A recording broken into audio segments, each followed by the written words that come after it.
Hello everyone, and welcome to my thesis presentation. Today I'll be going over the process I undertook in developing a video game with accessibility features using Unreal Engine 5. The proposed research project involves the development of an open-world action-adventure role-playing video game with accessibility features using Unreal Engine. Incorporating a fantasy setting and strong storytelling components, the game will have a similar feel to AAA titles like The Elder Scrolls, Legend of Zelda, and Valhalla. The product features an expansive wilderness with soaring mountains, vast seas, various islands, winding streams, and evergreen forests. Set in various villages, the demo features an unknown adventurer with no memory of his identity or current location. After exploring his surroundings, the adventurer is directed to a nearby village whose inhabitants have been slaughtered. His quest is to avenge those who have been killed and stop the invading ruler. Along the way, the adventurer makes friends, performs tasks, and fights villains in his pursuit to regain his lost memories. The game features an extensive combat system. Players can use a bow and arrow, sword and shield, spears, and various magical attack spells including fireballs, lightning, and explosive runic symbols, with the overall goal of holding evil invaders accountable for their actions. Research was focused on three areas: perceptions of disabled gamers to avoid false assumptions and misperceptions, state of the art to establish fundamental knowledge of disabled gamers and their experiences, and implementation strategies to gain insight into strategies for implementing accessibility features. Currently, I am still in the very early stages of development, and I anticipate that I'll be working on this game for several years to come. Over the next few minutes, I will be walking you through the accessibility features that I have incorporated so far for players with physical, cognitive, auditory, and visual disabilities, as well as what I plan to add in future. Accessibility features address each of the four areas of disabilities. However, further focus is needed on features for those with auditory and physical disabilities. Some players with cognitive and physical disabilities have trouble engaging in combat. To help remedy this issue, I've implemented an auto-lock feature into the game so that when players are near an enemy AI, they will automatically lock onto them by pressing the tab button. Players can change this key in the settings menu. Additionally, I have added a health bar to the enemy AI to indicate to the player their progress in defeating their opponents. Here's a video demonstrating the dynamic targeting system and enemy health bar.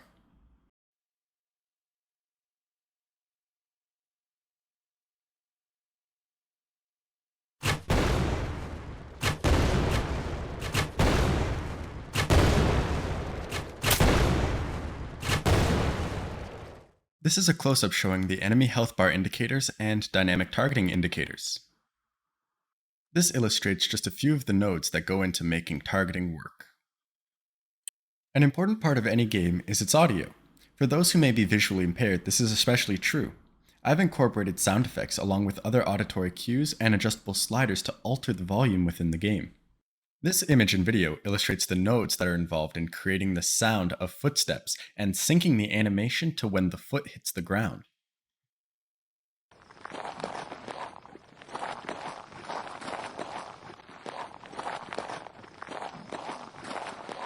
An accessibility feature that can make or break the experience of a player with an auditory impairment is subtitles.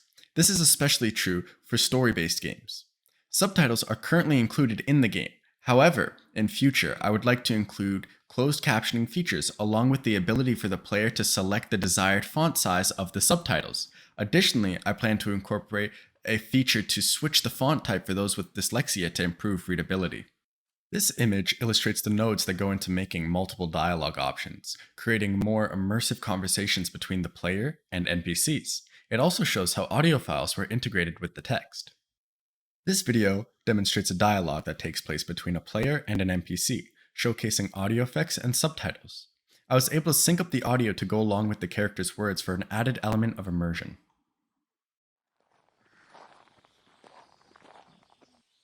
Excuse me, miss. Are you Daria? Yes, I'm the village school teacher. What can I help you with? How long has the invasion been going on? The soldiers landed on our island last week, but they've been taking over the surrounding islands for the past few months now. That's awful. Is there anything else you needed? In my game, the player will have the option to enable or disable their health, mana, and stamina bars, which indicate the rate of regeneration and usage. They will appear by default in the top left-hand corner of the player's screen. Eventually, I would even like to allow the player to be able to move around this feature to wherever they please on the screen. These are some of the many nodes that go behind making the health, stamina, and mana bars update as the player runs, takes damage, and casts magical effects. An undervalued feature is the ability to pause a game during critical moments. In fact, quite a few games will only allow players to pause when not in specific sections of the game. This is done to maintain immersion. However, the ability to pause a game whenever the player chooses is useful for those with ADHD, anxiety, or other cognitive and physical disabilities. In the game I am developing, the player will always be able to pause their game regardless of where they are or what they are doing. This will allow them to take a moment to collect themselves before continuing. I have implemented an in-depth settings menu into my game. Users have the ability to choose from a wide range of settings and customize them to what best fits their needs. For example, players can choose their windowed mode, from full screen to windowed mode to windowed full screen. Additionally, they can change the resolution and many other graphical qualities within the game.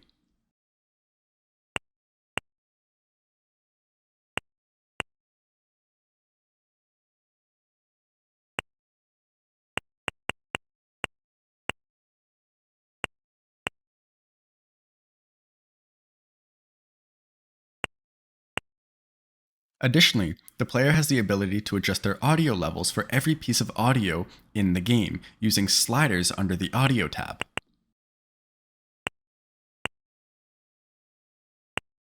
Finally, the player can adjust their controls from the Controls tab to custom map their own key bindings. I'm still testing this feature, but I would like to make the entire game playable by only using mouse buttons through an adapter which allows for additional mouse buttons to support the needs of those with physical disabilities. Many gamers in the world are colorblind. However, many games do not offer support for these players, often leaving them confused by instructions and frustrated by the lack of support. In my game, I have incorporated support for those affected by 3 types of colorblindness, while also allowing players to change the severity of the filters applied. These settings can be found in the game's settings menu under the Graphics tab.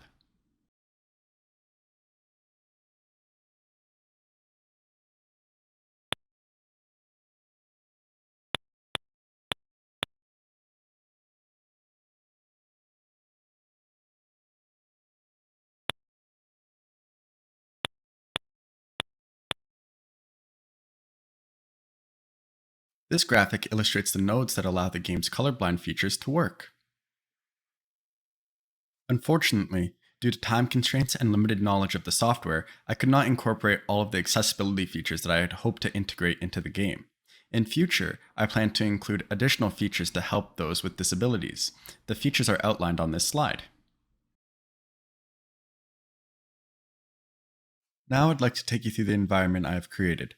Please keep in mind that I am still in the early stages of development and plan to expand on the game for years to come.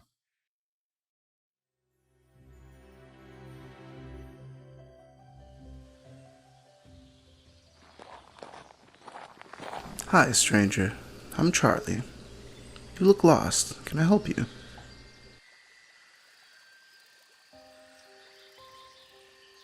Hi. I've lost my memory. Where are we? We're in Everdale. You can't remember anything? No, I think I should talk to someone in charge here. My, that's quite strange. If I were you, I'd head into the village and speak to the mayor. Where can I find the mayor? Let me think. Last I saw, he was speaking to Anna. She's the village baker. You can follow the trail behind me to get there. Thank you, Charlie. Have a good day. My pleasure, son. Be safe now.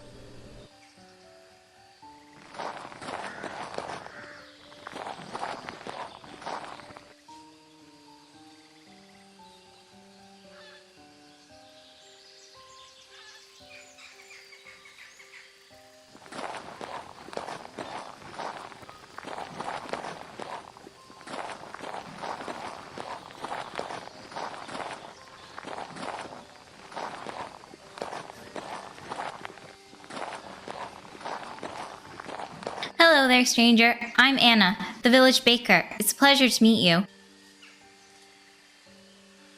Hi, Anna. Can you answer some questions for me? Of course. But first, would you be able to lend me a hand with something? Sure, Anna. What is it? I I need to make a cake for the invading soldiers as a gesture of peace, but I don't have time to find the ingredients. Can you help me find them? Sure, I'd be happy to help.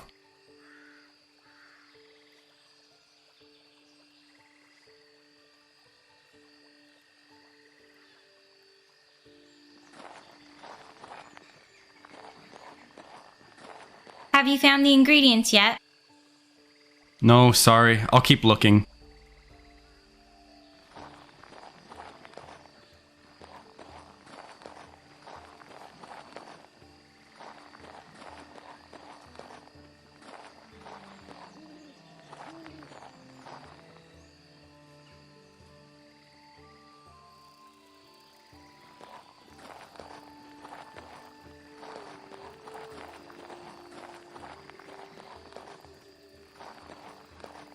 Have you found the ingredients yet? Yes, here they are. Thank you so much for your help. I'll get to work on the cake right away. Now, what was it you wanted to ask me? Can you tell me where to find the mayor? Oh yeah, that's an easy one. I saw him earlier this morning speaking to Daria. She's the village school teacher. Follow the road and you'll find her by the schoolhouse. Thanks, Anna. I hope the cake turns out nicely.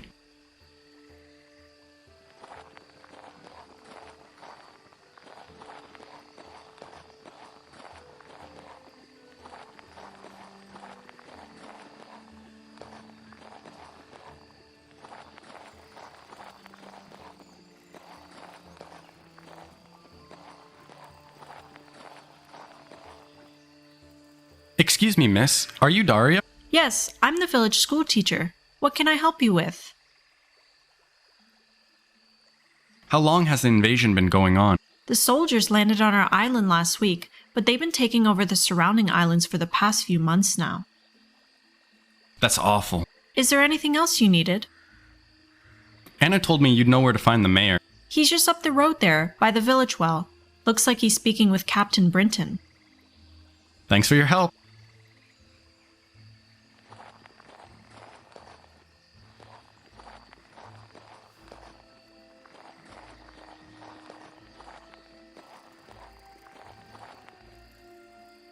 Excuse me, sir. Stop right there. I haven't seen you around before. Who are you? I don't know. I woke up with no memory.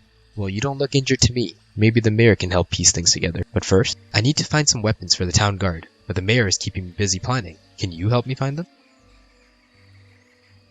Sure, I'll help.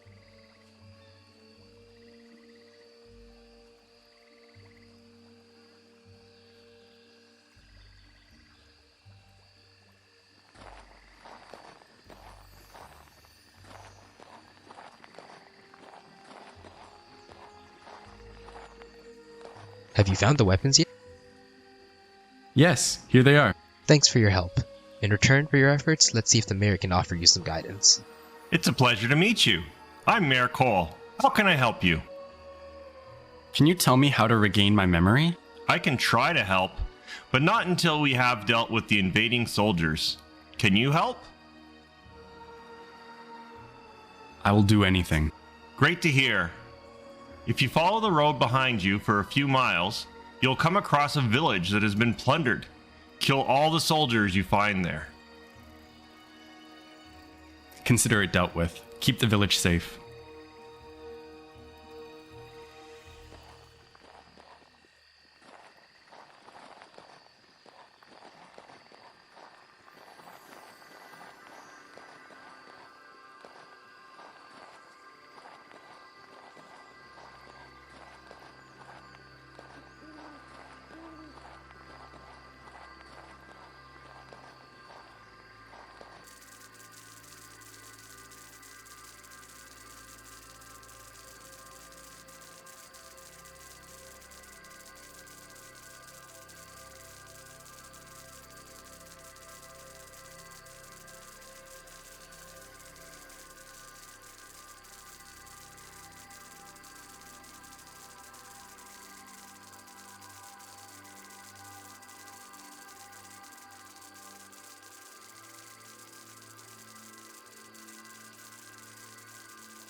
Having worked on this game over the past semester and a half, I appreciate the challenges involved in creating such a massive open world game with minimal experience.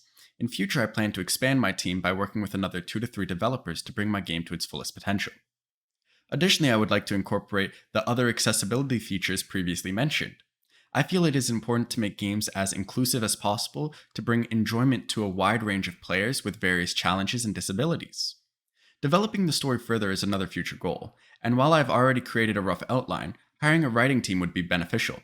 I would like to create an in-depth, immersive experience with hundreds of quests and multiple dialogue options for players to explore. Finally, I would like to publish my game on Steam. The ultimate goal is to distribute my game through various outlets such as Steam, Epic Games, and others such as PlayStation and Microsoft stores. I really appreciate you taking the time to listen to my presentation, and I hope you enjoyed my game. If you have any comments or questions, please feel free to reach me at cole.craven@ryerson.ca. Thank you, and have a nice day.